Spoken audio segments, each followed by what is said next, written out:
Rick Molis, and today we're going to talk about workflow management with regard to production timelines and how to manage deliverables for your event. I think we can all agree that production timelines are sort of a necessary evil for all of our events. It's something you have to create, and without one, you can't deliver a successful event. And I think no matter what type of event you're planning, whether it be a wedding or a corporate event, whatever it is, you need a production timeline to make that happen. So today we're going to cover off on 4 key areas with regard to creating a production timeline. The first thing we're going to talk about is how to actually create a production timeline, what the elements that are included, the tasks, the owners, etc. The second thing we're going to talk about is how to effectively communicate the timeline to all of your clients, your suppliers, and the venues to keep everybody on task.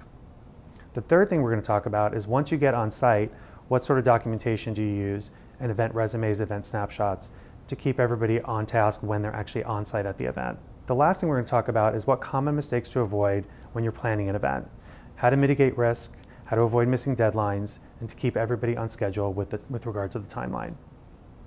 So what is an event production timeline? I think we've all heard them referred to as so many different things, whether it be a run of show, a resume, a show flow, an event flow. But the bottom line is it really is just a tool that planners use to track deliverables for an event, very simply put.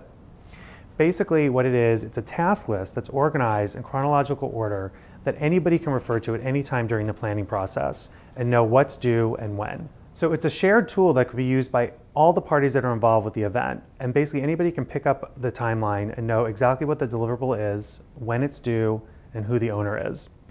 Lastly, it's really an on-site guide that when people get on site, they actually can refer to it for whatever the deliverable is, who the owner is, and then the timing for that actual deliverable or that element of the event.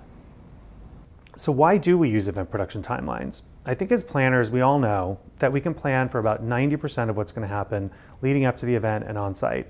There's always that other 10% that's sort of unknown, and we get those curveballs thrown at us, and we have to learn how to deal with those and provide solutions kind of on the fly. So the more prepared you are with that 90% and having all that nailed down, the more flexibility and time you'll have to deal with those unknowns. So with that said, a timeline really serves as a main driver for the overall planning of the event. And it really provides that structure around what can oftentimes be a very layered and complex project. Production timelines also clearly identify who's the owner and who's accountable for each element of the event, which is really, really important. I can't emphasize that enough. It also helps the team to avoid those common pitfalls, so you avoid things falling through the cracks, and really bottom line, you mitigate the risk. So who uses event production timelines? Well, obviously there are many different stakeholders and people with a vested interest in the event. First and foremost, the event manager. This is the person who owns the timeline. This is the person that updates the timeline, and this is the person that really is the policeman of the timeline. They hold everybody accountable for their deliverables and keep everybody on track. The next stakeholder really is the client. This is the person, the end client, whether it be your internal client, external client, whoever it might be, and they're the person that you provide the updates to, and you make them aware of the deliverables on a predetermined basis. One key point to mention here for those of you that are in-house event planners is that this is a great opportunity for you to show the level of detail and the expertise you have on the timeline to your internal clients. The next key stakeholder I want to talk about is the venue. This is really clearly outlining for the venue, whether it be a hotel, a restaurant, whatever it is, the expectation that you have for them once the event takes place, and also in the pre-planning process. So the last stakeholder I'd like to address is the suppliers. This could be anybody from a caterer to a decorator to the entertainment. And what we want to do is identify what the deliverable is, who the owner is, and what the due date is for that deliverable with each supplier. I think we can all agree that it just takes one supplier to miss a key deadline, and it can trigger a domino effect and really affect all the other elements of the event and really compromise the integrity of your event. So what is included in a production timeline? The first thing really is the action item. This is the what, or the deliverable for the event. So this could really be anything. It could be a marketing deliverable, it could be with regard to AV and production, it could be food and beverage. So it really is pretty much the what of the event. The next thing is the owner.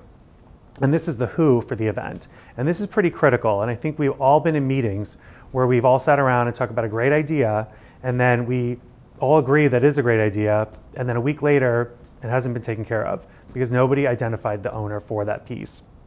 The next thing is the due date. Simply put, this is the when for the deadline for this item.